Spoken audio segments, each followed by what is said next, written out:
Hey everybody, and welcome to Geeksvana Live. I hope you are well, whether it's the morning, afternoon, or evening, wherever you're watching this live. I really appreciate you all coming in. This is another one of our impromptu live streams. Don't know why you got jazz hands to emphasize that, but the idea behind these ones is just to bring up a story which has come across my desk, which has or has been sent to me, or has caught my eye, as it were, and we can have a little bit more of an in-depth look into things and have a chat about it in the chat as well. I really appreciate you all for joining me, especially as this is an impromptu live stream. Normally our streams are very much regimented. We do have one of those coming on Friday evening, which is going to be a fun stream with myself, Andrew, and Stephen as well. But thank you very much to the early people: Max Air 420, Capture Life Connection, hi, good to see you. Finley Staddard, Kevin Shoebridge, Junction, good to see you. Darren Drew, hope your hand gets better soon. Interactive DNA, Phil Heckle, one of our awesome channel members, and obviously Captured Life Connection all the way from New York City, very apt today. Now, as with previous posts, obviously we had one, was it last week now, where the in the UK, where a British drone fly was flying a sub 250 gram drone and was approached by police, etc., and that type of thing. We found a balanced approach to what had actually happened in that story, and I think that's going to end up happening here as well, which is always important, to find the balance and to show exactly what has happened, basically. So just to give you the highlights of the actual event itself, we do actually have footage of the drone pilot himself speaking to press coming up soon, so stay tuned for that, which is a really interesting one, because obviously normally with these kind of things you hear sort of pilot arrested for this, pilot arrested for that, and of course you don't hear from anybody until after cases happen and that type of thing. But we do have some pictures courtesy of the New York Post. Okay, so on Monday the 2nd of August at 5 p.m. a drone struck 7 World Trade Center. Now this is a small drone. It was flown by a hobby flyer. There's no suggestion of any kind of terror issue or any kind of malice or anything else like that. So that's this is obviously a sensitive part of frankly not just American history but world history. So just to emphasize that this was nothing but a hobbyist getting it wrong, basically. The drone, which was actually reported to be a DJI A2 became wedged between panels outside of the 3rd floor of the 52-story building. Workers on Monday evening were working to remove the drone, although we haven't actually heard whether they've been successful or not yet in getting it out. Now, the drone pilot, who is from Texas, was taken into custody by the Port Authority Police Department. There was also reports of the pilots being interviewed by NYPD and the FBI, which he indeed himself does confirm later on. Now, the pilot did share shots and reactions on his social media accounts. Nothing against the chap whatsoever, but I'm not going to be showing those today. You can go out and find those on other stories and that type of thing, because I don't necessarily want to bring media attention to someone doing something wrong with the drone from that point of view of upping their socials, if that makes sense, upping their social counts, because this chap, I do believe, didn't actually have any kind of malice. But what we don't want is someone to say, hey, he gained X followers, I'm going to go fly my drone this way. And of course, this all happens under the atmosphere that New York City is a no aircraft zone in general, which I'll come on to more specifically in a little bit as well. But first up, let's actually have a little look at the video, which, as I say, comes from the New York Post. Let's just make sure I turn that audio button on. My name's Adam. I'm out here from Dallas, Texas, and essentially what just happened over the past 4 hours was I flew my drone into the World Trade Center. So I saw this fountain over there, and thought it was pretty cool looking. Sat down in a bench right in front of it, started setting up the drone, and was going to take an orbital shot, and the circle of the orbit was just a little bit too big. It right before it crashed into that building, I realized that it was backed up a little bit too far from the fountain, and it was moving too fast for me to stop it at the point that I realized. So by that time, my drone was pretty much gone at that point.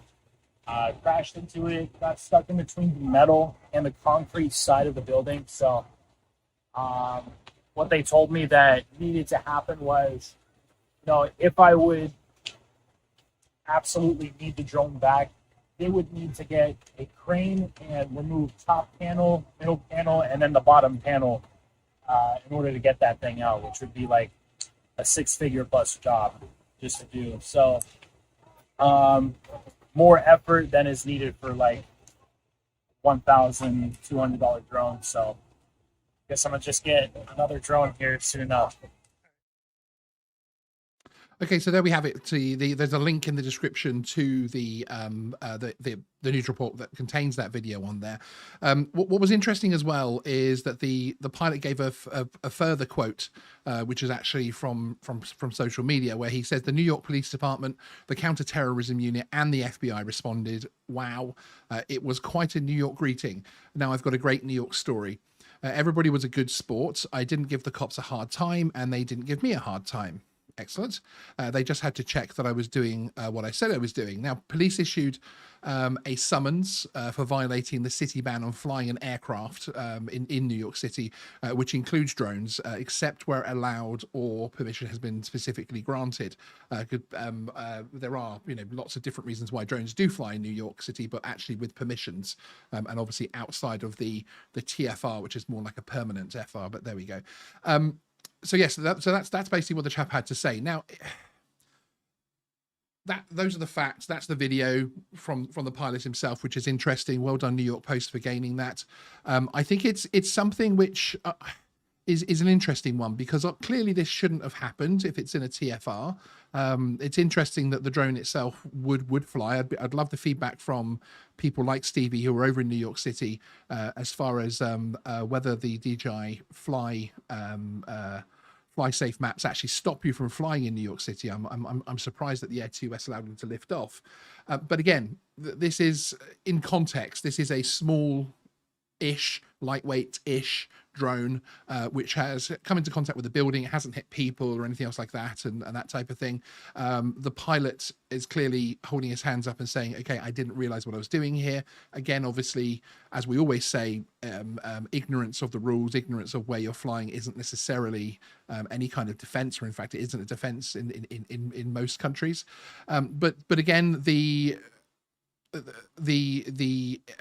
punishment being handed down by providing a summons, essentially a ticket, for flying, for violating controlled airspace, I think shows some level of at least keeping the event within reasonable context, I would say. Obviously, if something of this nature or any kind of issue regarding drones, aircrafts, etc. in the New York City area occurs, it's going to get a pretty firm response. You're going to get NYPD, you're going to get the Port Authority, Police Department, and FBI, etc. responding. But again, after investigating it, having spoken to this chap that we've just listened to, they obviously felt that it was suitable to provide a ticket for the violation committed. And we obviously don't know in time whether any further action will ever be taken, but at this time that appears to be the only action. So to me, it sounds like a decent investigation. Something has been done wrong there, and appropriate action has been taken. So there seems to be almost a win from both sides of the fence here, from the the policing side and also the hobby side, with this chap as an ignorant hobbyist in the middle, that this isn't necessarily going to be blown up out of all proportion. I have seen a couple of news reports stating this should be a warning sign and that type of thing for the drone hobby, in terms of the anti-drone police, as it were, but overall, the press coverage has so far been measured and practical, and I think that comes down to as well the fact that the chap was obviously he stayed on site, he spoke to the police, he spoke to the FBI, the counter-terror units, etc., and he was very honest, and as he said, he didn't give them a hard time, frankly. So, just out of interest to see what people are saying here in the chat. Yeah, Marcel off Axis FPV, good to see you. I'm surprised the drone even took off right there beside the World Trade Center. Yeah, I'm surprised about that as well, in terms of the DJI restrictions built into the drone. So I was surprised when I heard it was an Air 2S. That, again, we could speculate as to whether there's been any kind of other software involved, etc., which would suggest the chap wasn't just a hobbyist, but I have no information on that whatsoever. But yeah, I do agree with you. Oh, and Stevie from Capture Life Connection, thank you, Stevie, who is actually from New York, has actually confirmed that the app will give you a warning, but it will not stop you. And that's one of the difficulties, isn't it? It's when you do get the DJI warnings rather than a full stop. It's very easy to clear those and to get used to clearing those. So, but again, you really should have a look at these warnings to see specifically what they say.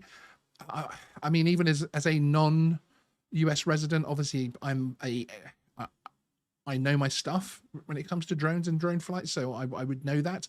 But I would have thought that anybody that's used to flying a drone, is used to getting warnings up, that knows anything about flight restrictions, would automatically put 2 and 2 together with New York City in terms of at least trying to check it out. Yeah, indeed. And as Daryl Banks was saying, if it was a DJI, you could just hit the pause button, surely. And indeed, and again, I think just listening to the chap, he doesn't sound particularly experienced. So I think that might have been an issue there as well. Frankly, if you take things on face value, certainly on the information that we have to hand today. The Mojek, great to see you, sir. You can override some of the restrictions. I'm not sure if that then makes the warnings go away till you turn it back on. That's a good point as well. Excellent point.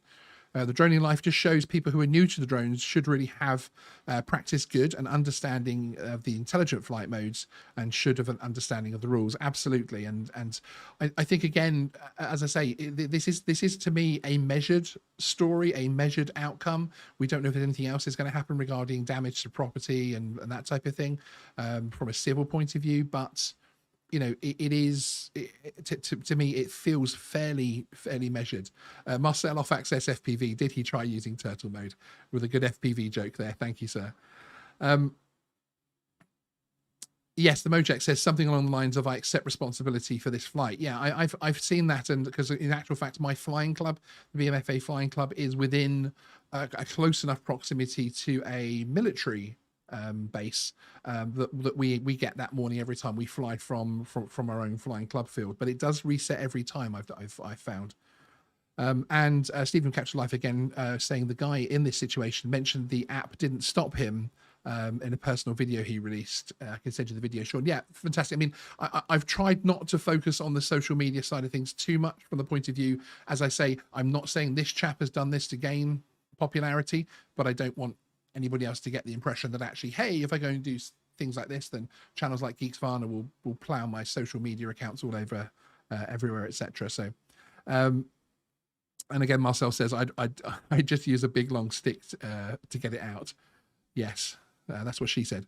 And Drone Life again says there's plenty of videos on YouTube to help new drone flyers. I watched loads before I bought my first drone and practiced in a wide open space. I think it would be good if they actually included in the box a list of videos for you to go and watch. Even, you know, DJI could list things from their partner channels like Flight Path and Billy Kyle, etc., and that type of thing. I think that would be a good thing.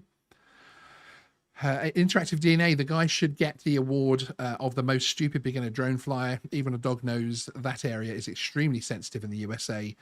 Super stupid on his part, and that is very much one of the absolutely one of the points that I would reiterate as well. That it is something which even as a, it's very hard because obviously I do have drone knowledge, so it's hard to remove myself completely, but I would still automatically realize that part, especially in the World Trade Center complex, would be an area of sensitivity which is worth investigating more, shall we say, if I wanted to put a drone up. But again, you know, I can't necessarily blame him for his reaction. He should be fined and prosecuted. This leads to tougher regulations for us all. Yeah, indeed, the Sibistio.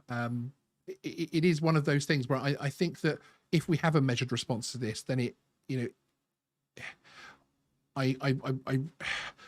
I really don't think that we need to blow it out of proportion because of what the actual event was. So there's the sort of, you know, there is that cliff that we sometimes drop off when we talk about an illegal drone flight, and then, you know, the safety of that illegal drone flight then needs to be assessed. This did damage a building. It's lucky it wasn't out of control and, you know, bounce off the building and hit someone in the head, etc.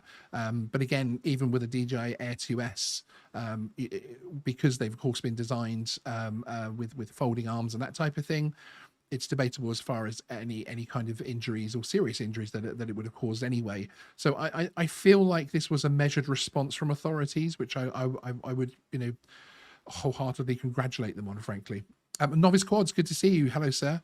Remember, it is Wednesday, so those guys will be on this evening. So anybody that's that wants to follow up on, I'm sure he'll be talking about this story this evening with Herman of Phantom Flight 101.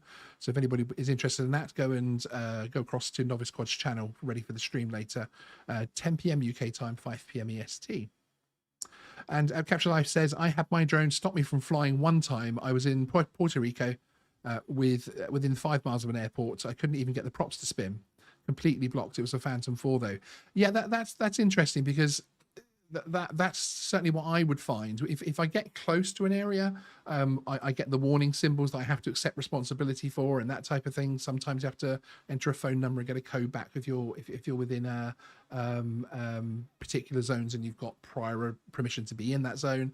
But yeah, it's interesting that in such a sensitive area we wouldn't see that. So again, there's a link in the description to the New York Post story with the video showing the interview with the actual hobbyist drone pilot himself. So that's definitely one to go and have another look at, or of course you can rewind this stream and look at that as well. So that's it for this story. I hope you've enjoyed this little impromptu live stream. I want to do this a little bit more often with different bits of news stories, ones that I want to focus on and that type of thing.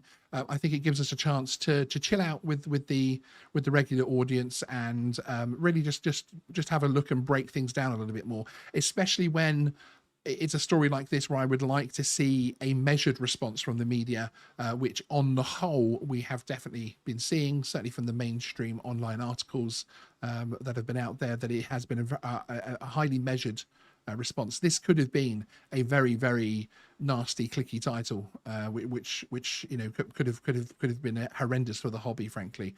But as it is, I think that the well-measured approach taken by certainly the response of his actions by the pilot, and certainly the measured response of the authorities, is something which I think has balanced out well in this situation, because of course we want to see people punished for this type of flight, even if they didn't know what they were doing, so that it makes other people look into it, etc.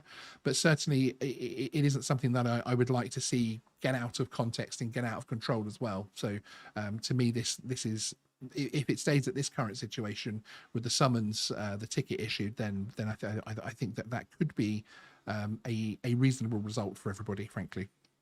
Excellent. So thank you very much for joining me on Geeksvana Live. What is a sunny afternoon here in the UK. I hope it's sunny where you guys are, and I hope you're going to get out and fly today as well. Yeah, I will see you all in the community tab later on. We've got a couple more posts on the channel coming up there, including the fact that if you're in the UK, you might be interested to know that we have a Discord members exclusive competition going on at the moment to win yourself an A2 CofC course from our channel partners, Drone Masterclass. There is a link in the community tab right now to join the Discord channel, and all you've got to do is click an emoji to basically then get a direct message to confirm that you're in the competition, and in 30 days time a winner will be automatically chosen by the bot, and you'll receive a direct message to tell you if you have won. So that's exciting. It's the first time we're running a Discord a competition like that. It's an exciting prospect. Discord's very new for us. I'm enjoying it because we're getting to interact with you, our audience, in a much more direct and one-on-one smaller group, basically, which is fantastic. There's everything in there from a channel where you can have a rant about anything that's annoying you at the moment, through to Ask Geeksvana, and even a YouTube section as well to talk about our lives as YouTube creators, which is some people find interesting. So, and I like talking about that kind of stuff. Okay, everybody, thank you for joining me. See you next time. I'll be live again on Friday evening, and 8-9 o'clock on Friday evening. Haven't actually decided on the final time yet, but I'll see you then. Thanks, guys. Bye bye.